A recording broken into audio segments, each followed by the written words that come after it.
right? When you're sitting on the, knocking the flake off there, off the non set up platform toward the same face, it'll be a shallower flake. And you set it into a deeper flake.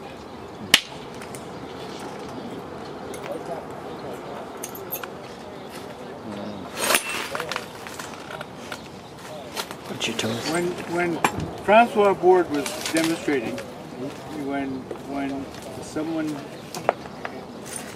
got a flake and he popped the flake off and then he flew off and hit somebody's leg and cut it, he said, "Get out of the way."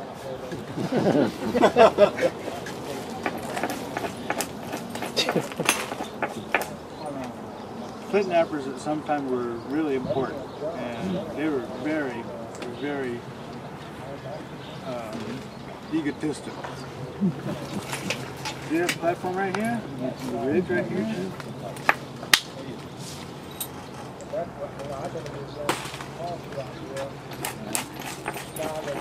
And a flake is a blade is a flake that's this definition is the length is twice the width, plus it's got a number of flake scars that run parallel to the longitude on the dorsal side.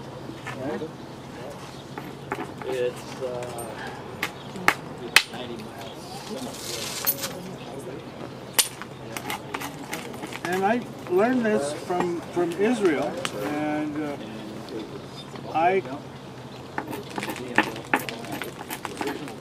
dug in the late Iron II age. It's about 1,000 to 700 years, 1,000 to 700 BC. So it's about what 3,000 years ago.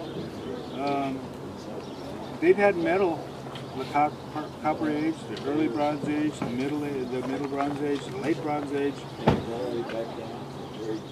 and they stopped making tools, and they made really sloppy tools. But you know, when they get into the Neolithic, they're making great tools, blades like this, that, and they're making sickles out of it for cut grain with. You can see the phytoliths of the cells of the plants that they're, the silica sheen that was on the edge of the things, and they can identify the kind of grain that they What kind of material were they? They were working flint. Yeah. No obsidian?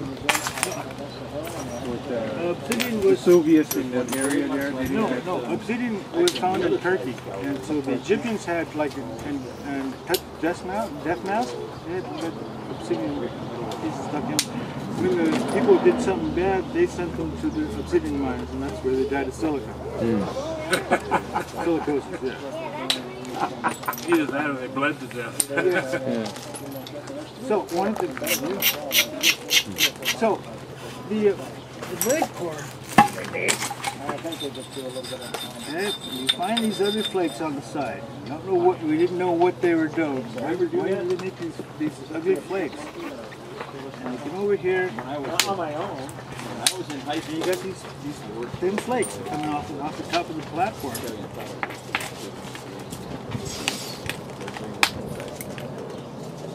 So you find all these flakes out there.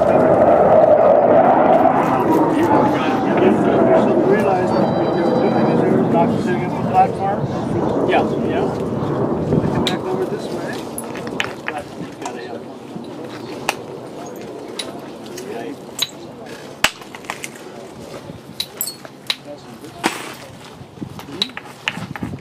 And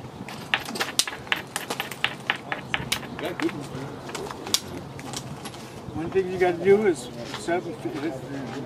put the flake up there, fingers right there, and you fit your finger right where it was.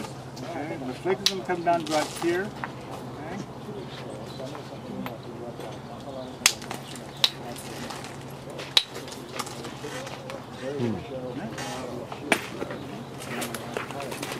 That's the one you would. That's the kind you would use in the sickles and things. Yeah. You know, in the late Iron Age, they'd have metals for 3,000 or 4,000 years, and they're still making the stone tools the way they had. They're a little sloppy, but they're making them. But it's an economic thing that the military, you know, 3,000 years ago, the people were warring a lot. And people were going from Egypt to Turkey, and you know, and from Syria and Iran and Iraq and that kind of stuff.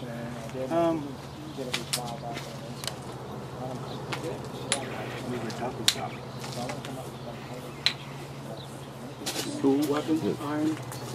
The military was using. The military. That's what it was. Military is using the high-tech metals, and the poor people that were the peons and the farmers were making scalpels and sickles. Yeah, you go out, you know, if you're rich enough, you go out and buy a tank, but you know, but most of us can't go out and buy one and drive it around. You can, just can't afford the gas. Yeah. So one way is over here, right here.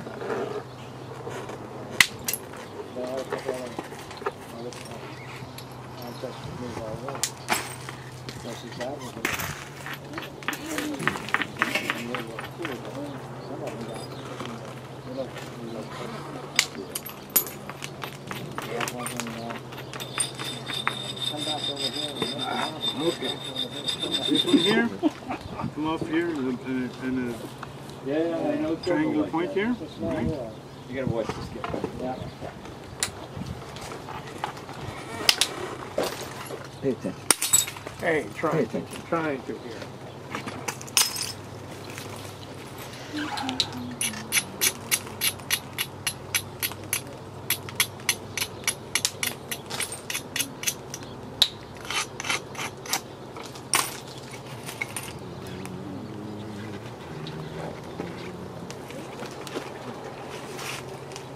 What they do is they, again,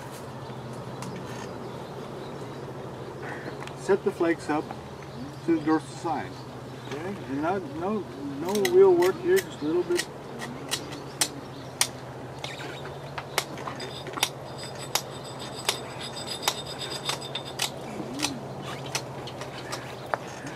Over here.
And this is basically the style of arrowhead they're making in chickens 17,000 years ago. And this is the way people are making blades and arrowheads for a long time. But how much more do you need that? Yeah. Quick question, Harry. The cushion inside your pad, is that more for comfort, or is that just to absorb some of the movement of the rock? No, thick in the middle it's too, so you won't padding. break it up. Just comfort. Yeah, you put more layers of leather and it'd be good. 6 months ago. And Yeah, I'm gonna make one of those. I got some buffalo skin on it. I'm not kidding you. Brought that with me. It was like just that. Yeah, that's it. Hafted onto a shaft. That's all they did. That's all it was. That's very utilitarian. Yeah, its function is more important than Yeah. Is this Swedish or Danish? Yeah. So, Harry, what you, as an anthropologist, your opinion on Greg those points that Nunn were done, went over there and even said small ones, but it's Stick them in when they bought them, yeah. A lot of people, what we find is that these rest stops, like in Africa and in the early Paleolithic and other places, you find. See the herring knife? Yeah, we make these, and then there's the sewing needle in the front leg. Oh yeah, I got Little the. tiny, and we just drill a little hole in there, and we used to we give them one of these and a sewing needle and a piece of buckskin to put it in and all. And these are good awls, and a triangular hull is easy to use. Some of that stuff's so tough, though, it's even hard to get these through.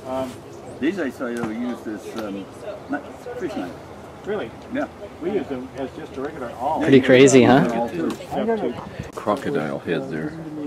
Put this in your hand. Look how comfortable it is. Put your finger in there. And it's made for your fingers right there.